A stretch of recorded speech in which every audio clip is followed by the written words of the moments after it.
I'm Christine with Amelie Scott Designs, and today I have brought over to my studio Leslie. She is another Texan that I found in Ohio, so Yay. I picked her up and brought her home. Actually, she works at the quilt store where I used to work, and she has just made this gorgeous quilt. It's going to be a quilt sample in the store. Well, I'm going to swing the camera here. Forgive me if it seems like an earthquake. And this is her quilt. You can see this beautiful, gorgeous quilt that she made. So Leslie, what pattern was that? Is Rose Jelly by Madison Cottage Designs. Yeah, and you know, I was looking at that. You can get that at your local quilt store if you want to get that. Rose Jelly by Madison Cottage Designs. It's available through the Checker website, which means quilt stores can get it in. So if you like it, go get it. So Leslie today is over here because, what'd you tell me? You said you didn't want to screw up your quilt. Okay, so I work at the quilt store and I'm making the sample, the one that you saw on the wall. And my problem is I want to do the edge to edge. I read the book and I don't want to mess it up. I spent all the time in making the sample, and so I have a bunch of questions, just little tiny detailed questions that might make it easier and more helpful so that I don't mess it up. So my first question, if you don't mind. Well, first of all, I want to tell you, you're not going to mess it up, okay? There's a thing called a ripper. You can always rip if something does go a little wonky. But yeah, we want to answer your questions so that, and your questions are probably some questions that other people may have. And by the way, we're talking about, I'm going to just do a little promo here. We're talking about my edge-to-edge quilting on your embroidery machine. So if you have an embroidery machine, you can edge-to-edge quilt just like a long arm for, like, you know, small twin laps, baby quilts and so on. I don't think this is a method for your queen and king. I think it's a little bit too much on those embroidery machines, but definitely twin, lap, easy deal. Well, and the one thing that she didn't say, but I really want to mention, is that as an avid quilter, I can save a lot of money. I spend a lot of money sending it out to Long Armor. I do have a really nice machine, and I'm able to do edge to edge and get that quality look of a long arm and save money at the same time. Yeah. So yeah, and the other thing is, you know, I worked in a quilt store too for about 10 years, and there are people that want to do the whole thing from start to finish and say it's theirs, and they send it out to a quilter. That is nice. And all of a sudden, you know, I kind of, it's half my quilt, half her quilt, you know. So there's that too. You can do it all by yourself. okay, so my first question is, what kind of thread would I use? That is a great question. You know, I've actually answered a few emails on that, and for those of you who wrote in, you know I answered. So my first thing is, the very first rule on thread is pick a strong thread, a good quality strong thread. Don't go, you know, wow, look, I found thread at the dollar store. You know, don't go buy that thread. Buy a good quality thread. Now the second thing, when I'm doing a quilt, I want strength. So this is Aurifil. It's 100% cotton. It's a cotton thread. And it's very good quality. I love sewing with it. It's very nice. But here's the thing that happens. See how easy it breaks? So I don't really trust that with my, I'm probably going to get an email from Aurifil, but I would be more comfortable if I had something a little bit stronger. Same with, I have used Metler. I have quilted a whole quilt with Metler, and it's held up, but just a minute ago we broke it, and it breaks really easy. So maybe I don't want to use that either. So those are great for sewing or for anything else, Awesome but threads, just yes. the edge to edge. What's strong, what can last through all those washings and all that kind of repetitive snuggling up under. And also, you know, it's also going through a lot of layers. It's going through batting, it's going through top layer, bottom layer. This isn't just, you know, 2 layers of cloth and making a seam. So, now, we have, polyester used to have a really bad rap because it used to be gross and crunchy and nobody liked polyester, but polyester is beautiful today, and it's very, very strong. I can't break this. And that's your lighter weight. that's your lighter weight Floriani embroidery thread. So you can use a lightweight. Yes, you can. And speaking on embroidery thread, you can use a rayon as well, like Madeira. But the thing about rayon is it is not color fast. So be careful about that, because if you're making a baby quilt, and you know babies are gonna throw up, and my son had bloody noses all the time, so they're always doing something to destroy that beautiful quilt you made. And you're going to be throwing it in the washing machine a lot. And you know, I don't know about you, do you ever go to the grocery store and think you're buying one brand of dish detergent or laundry soap, and you get home and you think, oh shoot, it has bleach in it or something like that, and you don't even realize till you walk, you know, because they keep changing things in the grocery store. Stop doing that. And yeah, so you know, if it won't be color fast, the color will fade out, so be careful with that. This is King Tut Superior. It's actually a quilting thread. It is so strong that I think if I pull it, I'm going to end up thread cutting my fingers on it, so it's very good. But I want to talk about one other thing too. If you're going to have any problems with thread breaking, it's going to be one of three things, in my opinion. And yeah, it's just my opinion, you know, there's no science behind this, but just my observation, and I do a lot of this, but it's either going to be your thread, your top thread, it's either going to be your bobbin, or it's going to be your batting. So now I have a picture here of some very good thread that I got, and I don't know what happened. I think it maybe melted in this. I don't know what happened to it, but it was working perfectly. And I'm going to pull this up here. I'll show you in a minute, Leslie. Do you see that right here? How it's all messed up? Yeah. Okay. It's almost like one end got a little melted right there, and lo and behold, you know, everything was just stitching out beautifully, and all of a sudden thread break. And you know, I wasn't looking. I had good quality thread. I wasn't looking at my thread. I rethreaded it. It broke again. I'm like, what the heck's going on? And I looked. I'm like, holy Toledo! What's happening to my thread here? It's all messed up. So you know, simple fix. I just kind of moved through that area. I just kind of pulled out that thread, the area, and then I just kind of watched it because I'm too cheap. And I didn't want to buy another. I didn't want to go to the store and buy another spool of thread, and that was a very good quality thread. This is like one of my favorite threads, but that sometimes happens. Same thing happens with bobbins. Let me pull up a bobbin here. A bobbin, as we in a quilt store, you know, everybody should know this. A bobbin should not be mushy. If I can take my fingernail and mush it in, this is a pre-wound. Pre-wounds are awesome. I use them all the time, but every now and again I'll pull one out and I'll think, holy Toledo, this is I gotta quit picking on Toledo here.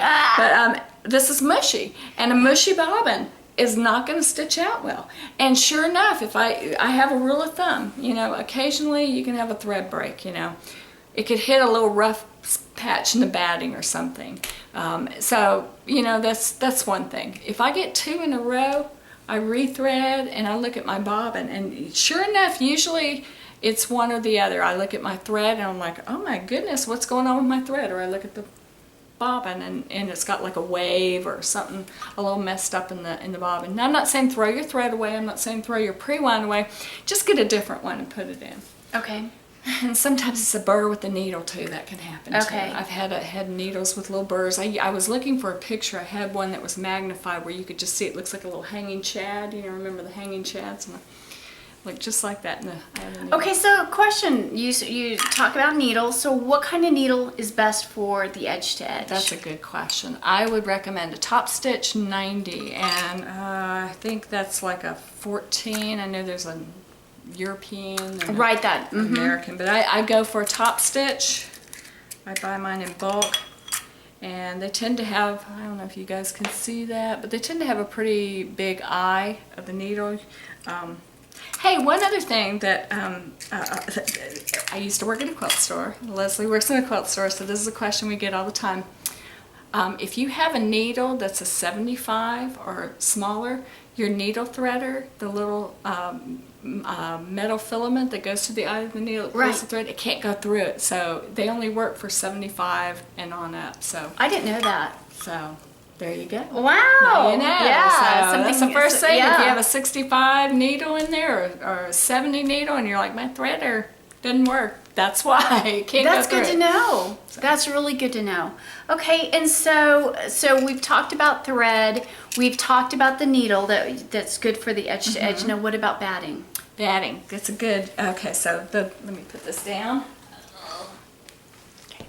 So in the book, I recommend Dream Cotton batting, because, and this is why I like Dream Cotton batting, because it's so uniform all the way through. When I hold this up, I can't, you know, I've seen batting where it's real thin in one area, then it's real thick in another. You've seen batting like that, you know, or it's different levels of thickness. I want my batting on this technique to be just all one uniformed. Okay, so you can't use that big, thick, foamy polyester. No. You need to go nice and thin. Yeah, nice and thin. And you know, the thinner your batting, the more it drapes. And you know, you always want a quilt to cuddle up soft under. I mean, if you're not cuddling up under your quilt, you know, what's it for? You know, So it tends to drape better too. Okay, so I have another question. In your book, you talk about fray check. Mm-hmm. Now, tell me what can I do to make sure that I don't ruin my quilt, the sample that I'm making, because I want to make sure that I can use fray check, but you said something like if it doesn't work, or sometimes it shows up and then sometimes it doesn't, how can I make sure I don't ruin my quilt? What I found with fray check, and I've done a lot of quilts where I have just Kona snow, it's white, kind of like a white on the back, and I've used fray check, and it really doesn't show up, but it's always probably good to test something if it's really, really special to you. And you can just do that like on your backing, just put a little drop on there and see what it does, and it will have a little hardness to it. But when I put fray check on, I put such a little amount, and I always put it on the back. I don't ever put it on the front. So do you find, like, is it darker colors that show up with the fray check, or is it lighter colors, or is it just the type of fabric? I haven't really seen it show up. I just, you know, I would hate for somebody to put anything chemical on their quilt and then email me and say it ruined. Right. So test it before. So test it. So the other question I had was using a backing like minky for edge to edge, because you know, flannel or minky or any of those thicker fabrics, or you know, like minky stretches. So can I use it? Because I would love to do a baby quilt. It makes that uber soft on the back, but how will those stitches hold up? You know, I haven't tried the minky. That's a good question. So if anybody does minky on the back, let me know. Okay. But I would think it would almost be too stretchy because it's kind of a knit on the back. As far as flannel, I did do a flannel quilt, a large twin size, and I do not recommend that just because the weight of it was so heavy. I had, like an idiot here, I had batting, flannel on the front, and flannel on the back, and it was really, really heavy. Okay. But it worked. I mean, we did get it, but my husband... But it's a lot harder to do. Yeah. Okay. And then, you know, on the Edge to Edge book, which I love, I'm so excited to try it. The template that you talk about and how important the template is. So tell me about fabric. Should I be using muslin? Should I be using a Kona cotton? Or what kind of fabric? Batting, the whole thing. What's the best way to make a good template that will last forever? That's a good question too, because when I first started doing this for myself, I mean, this is where this all came from. I was doing this just for my own benefit. What I was doing was I was just stitching my template out on stabilizer. I'm like, oh, cool. I don't, you know, even, it's just a piece of stabilizer. But what I found is, like, toward the end of my quilt, the start point and the end point were starting to tear away from my stabilizer, which made me less accurate. Now, I have a FOF and you have a Bernina, and it's really, we have like these high-end machines, so it's real easy for us to get accurate even without the template. But, you know, so I just decided, you know, I might want to do it again, so I started using like Kona cotton only because I buy it in the bolts, and it's what I have here. But you know, you could use you want to make sure you can see. You don't want to have a wild pattern print. You want to make sure you can see the thread and the design. So something plain, solid. You could use muslin. I don't see why. So like a solid white with a dark thread? I mean, what's best? Yeah, dark. Yeah. Okay. And save your templates. You can use them again and again. I have a stack now about that big. Well, that's especially working at a quilt store, making samples and wanting to reuse. You know, I'll be reusing the patterns and everything. Yeah. Okay. Definitely. You'd asked me something about borders, if I was going to do borders. Yes, yes. I'm a border queen. I love borders. So I really wanted to know, are you working on borders? Will you work on borders? Please work on borders. You know, I haven't started working on borders. But I have been doing some more edge-to-edge designs. We do have an expansion pack out, and I've got about 4 designs into our second expansion pack. And one of the things I love is when people write to me and they tell me what I should design, because I want to do... So you want those emails flowing in? I do. You want ideas? Okay, so I've already gotten... Lena has told me she wants puppy prints and little bones. I've already got that with a wolf. My wolf is hard. And then Judy is always asking me. She works at the store, so she's always saying, "Hey, Judy. I did this. I need really this." She's really good. Yeah. Mary wants cancer ribbons, so I'm going to be doing that. But yeah, I had a lady write in for Elaine. I think it was Elaine. She wants spider webs and.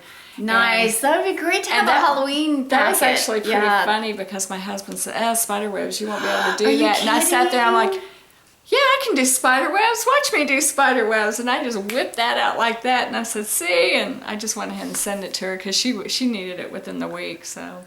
Oh, that's awesome. Okay, so everybody But I don't always emails do that. I don't always send. Okay. I always did that. You're opening up big can of worms. No. But ideas. Yeah, ideas. Okay. Yeah, I'll try and include them. Football, I've already got football. Don't email me football. Got football. I want borders. I want borders. Because I want borders borders to go with the original, the seashells and the baby and so that I can finish those baby quilts.